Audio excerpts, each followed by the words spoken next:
welcome back to another video. Woo. Just kidding. But yeah, welcome back. Whoop. So I know that I do lag on my videos. I'm so sorry about that. I'm gonna get better at that, I promise. Whoop. Okay, so this video is gonna be about a somewhat haunted house that I used to live at. Not a lot of bad things happened to us personally, but like it would happen around our house. So I am redoing this video because I didn't like how it turned out the first time. So sorry that it didn't come out in time. So anyways, if you guys have not checked my last video, go and do that. I did have a lot of people come up to me on social media asking me about that video, so it pretty much catched a lot of people's attention. So go watch it. And yeah, let's get started with this video. Okay, so before we get started with this story, I do want to tell you guys a little bit about my background. Around that time before we moved, I was getting ready for my 15. And for most of you guys, Hispanic girls that know, we have to take classes in order to be able to have our 15. If that makes any sense. You guys will understand. But anyways, so while I was in that class for that time, my parents were looking for a house. They were just driving around and they had happened to find this house that I'm going to be talking about. So when I had gotten out of the class, my parents were like, oh my God, like we found a house. Do you want to go and see it? And I was like, yes, I do. And as soon as I walked in, I had fallen in love with that house and I was like, yes, we're getting this house. Like we need this house. Okay, so like I was saying, when I walked into this house, I had completely fell in love with it. Now, let me explain a little bit about the house. So, the house is a 2-bedroom, 2-story, 2-bathroom type of house. Okay, so as soon as you walk in, the first thing that you would see on your right is the stairs. And on your left, you would see the living room and going into the kitchen. So, as soon as I walked in and I saw the stairs, I was like, yes, we need this house. Like, that's the type of house I want to have, you know? I was just amazed by it. I don't even know why. But anyways, so we ended up working out the paperwork and whatever so we could get the house. And then a couple months later, not a couple, like maybe like a month or so later, we ended up moving in. And everything was fine. But after a few months, that's when things started to happen. Imagine this. Being in that house alone. Being downstairs, hearing footsteps upstairs, going upstairs, and then hearing someone in the kitchen. That's what would always happen to my mom when she was home alone. While her room was always colder than the other room or any other room in the house, her TV would also change on its own, even if the control was in no one's hands. We would make excuses about it and say, oh, maybe it's the TV, it's the control or something like that. But once we moved, everything went back to normal. Her TV would not do that anymore. We would not hear things around the house or anything like that. So we kind of just like, we were like, okay, it's the house. Like there's something in that house. So after her, it was my dad. So now with my dad has a really, did have a pretty bad temper back then. And he would get mad at us when we would go downstairs and leave a mess, according to him. So there was this one day when we were in the kitchen and he like just walked in there and he said, you know what, you guys need to stop going in there at midnight. I don't want anyone to go in there and get food or anything like that. You guys are going to go straight to your beds and go to bed. That's it. So me and my siblings were kind of confused. We were like, wait, what did we do? Like, you know? So we did that. And that same night, I was like, oh my God, like I'm getting hungry. I need to go and get something, you know? So I did. And guys, what I saw when I walked into the kitchen, the first thing I see when I turn on the light is all the cabinet doors and drawers wide open. My heart sank to my stomach, guys. I'm not kidding. As soon as I saw what was going on, I was like, who did this? And the first thing that my mind did was like, okay, It was my siblings. They probably came down here before me and they did all this. I don't know. And that makes sense as to why my dad was mad. So I let it go and I was like, I need to close these before my dad walks in here and he gets all mad. And I did. But when I walked back up to my room, I was actually pretty frightened to go back up because you would always feel like there was someone just watching you from the living room or the kitchen or downstairs. Like you just felt like someone was just watching you constantly. I was so frightened to walk upstairs that I would walk up backwards just to have like eye contact with whatever was looking at me, because I was so scared that if I would turn around and walk up, they would just like grab my feet, you know. Like I know that a lot of people have that fear, like don't judge me. But anyways, so what I mean by it was my dad next is because once we moved out of that house, we came forward with everything that was going on around the house. And he was the first one to come forward and he's like, that's why I got mad, because when I walked up in the kitchen, I saw all the cabinet doors and drawers open and I thought it was you guys. So I got mad and I yelled at you guys. And I was like, oh my gosh, the same thing happened to me. So we were just really confused about everything that was going on. So we decided to ask a neighbor. And what she told us was, before we moved into that house, there was an old lady that lived there. And she had died in my mom's room. Of old age, of course. But no one had told us anything before we moved in. So we thought it was just some random ghost doing random stuff. But now it kind of just made sense a little bit. Now, to move forward, there was this one night that my grandma had stayed over, my mom's mom, and she has a hard time walking, so she couldn't walk upstairs, so she had to stay in the living room. And there was this one morning when my mom had woken up really early to turn off the TV, and my grandma said specifically that she saw a blonde old lady in front of the TV. And we were confused. As soon as she told us that it was a blonde lady, we were kind of confused about it, and we were like, okay, maybe she was just half asleep when we turned off the TV and she saw someone before we turned off the TV. So that was our excuse for that. But as soon as we started to dig more into what was going on around the house, who was the person that was living in that house, it made a lot more sense. So the person that did die was a blonde old lady. She was pretty tall, I guess. So, which explains why the room was much colder than my room, or why the cabinets would always be open and all that stuff. Not only that, but the garage door that was in the kitchen that would lead to the garage would lock on its own. And we would always have to have a way back in if we were going out, just in case.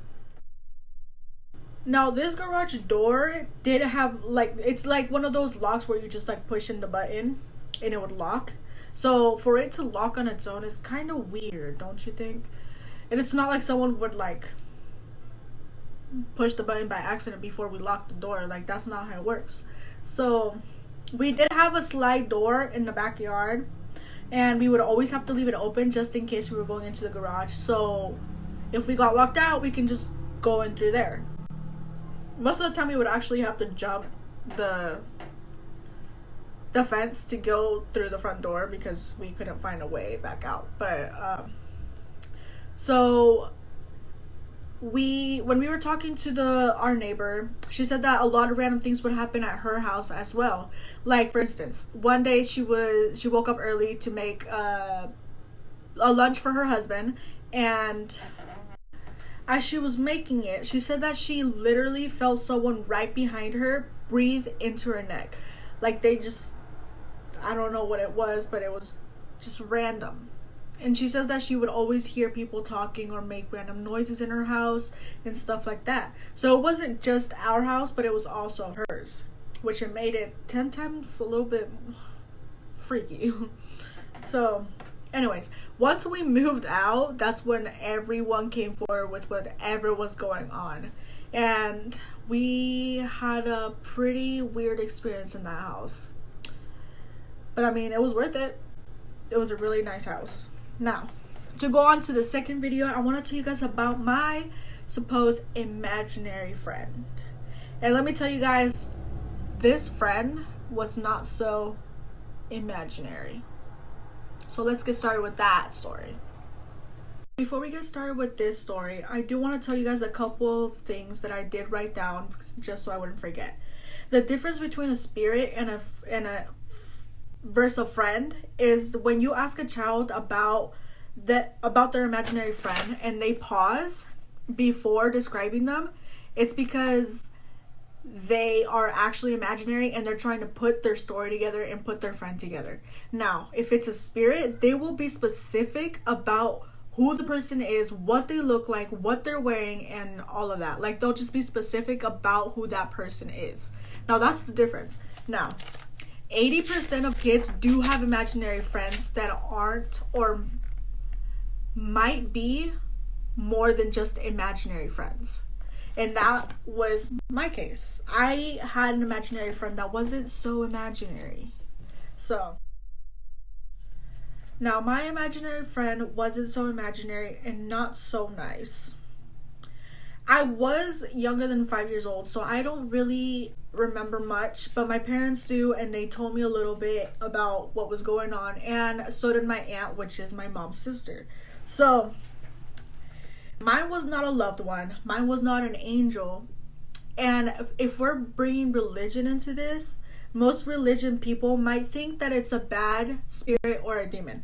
But in my case, I would actually consider that a demon because demons are more into hurting you physically than ghosts are. Ghosts will scare you and they'll do random things, but they won't try to physically hurt you. A demon will. So, keep that in mind.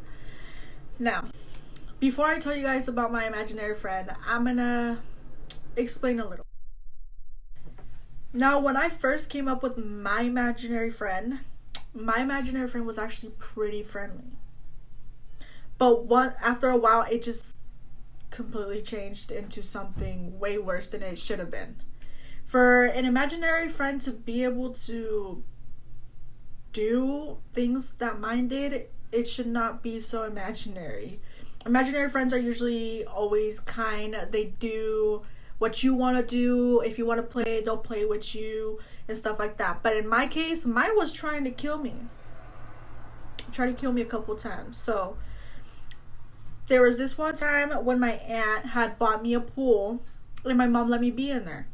So my imaginary friend tried to drown me a couple times. She would push me under the water. She would pinch me. She would pull my hair. She would do things like that, you know? Okay, I need to wrap this video up because I'm getting a little scared. My camera keeps pausing and it won't work, and it just catches me off guard, and I'm scared. So, like I said, I can't catch them.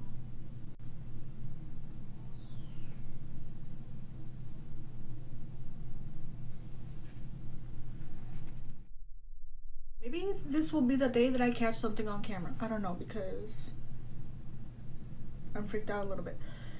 But like I was saying, I haven't been able to catch anything on camera, and I've been hoping that one day I do catch something, because I hear random voices in my room. I see like random things just like move really fast. So like, anyways, there was this one night when I was laying on my bed and I was getting ready to go to, like, I was falling asleep, and then I just like hear, like right here by my ear, someone say something. Like it catches me off guard and I can't hear what they say, but they always try to like talk to me, and I'm kind of like, whoa, like what was that?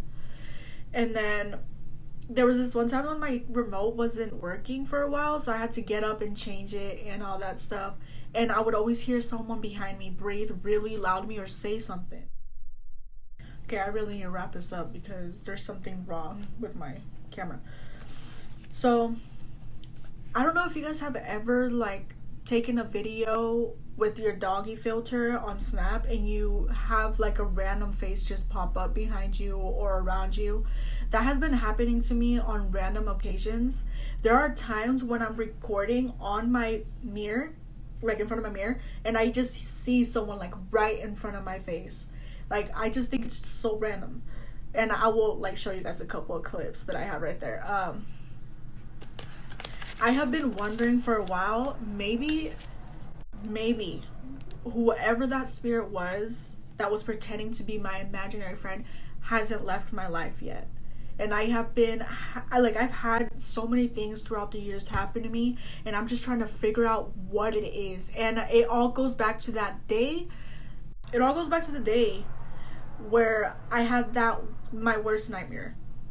It all goes back to that, and it makes me think, because the women in my dream said the marks, and I have been trying to research to see what marks she was talking about, and it just kind of like it all throws me off guard so much that it like frightens me sometimes so much that I can't sleep. I haven't been able to have a good night's sleep in so long. Since that day that I had that nightmare, I haven't been able to have a good night's sleep. I go to sleep past midnight, almost at 4 in the morning, waiting for 3 a.m. to pass because I can't sleep. And there's something about my chair that I'm sitting in right now that makes me like wake up in the middle of the night just to look at it.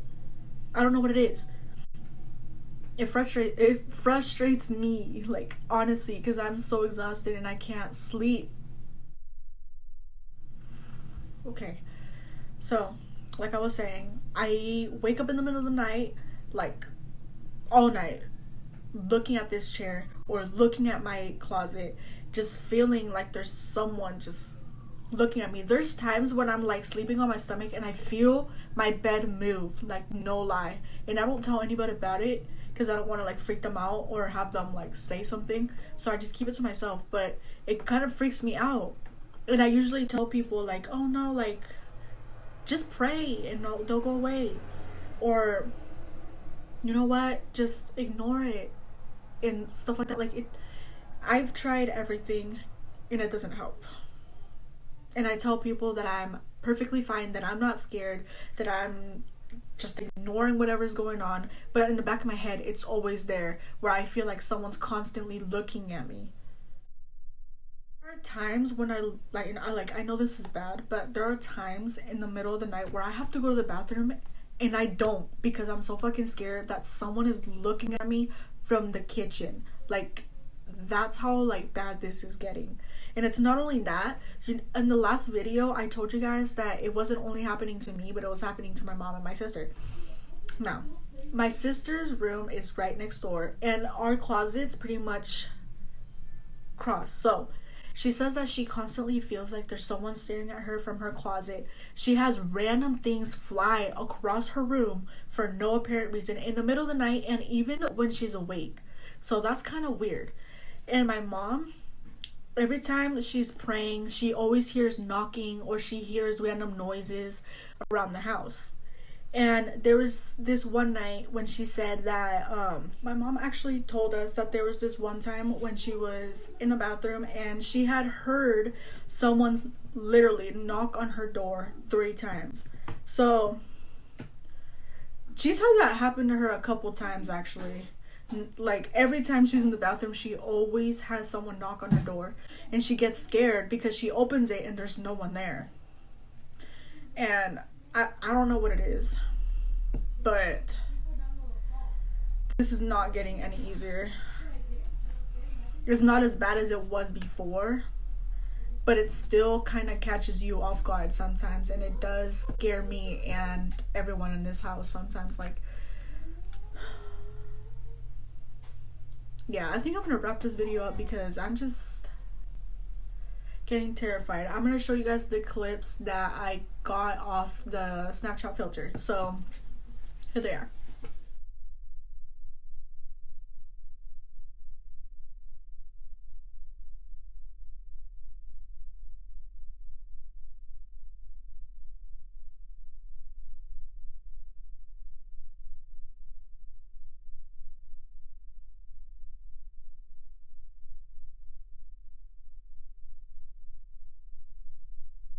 Okay guys, I hope that you guys enjoyed this video. If you guys have not yet checked out my other video, go check them out. I have really good videos and I have more coming out. Maybe not scary videos, but I do have videos coming out. So like I said, I hope you guys enjoyed this video. Go ahead, like and comment down below, subscribe, turn on your notifications so you guys will know when I upload a new video. My social media will be down below. If you guys have any video ideas, let me know. I am more than welcome to do one of your guys' video ideas. I don't mind. It actually helps me a lot more. So go ahead and do all those things, and I'll catch you guys on the next video. Peace.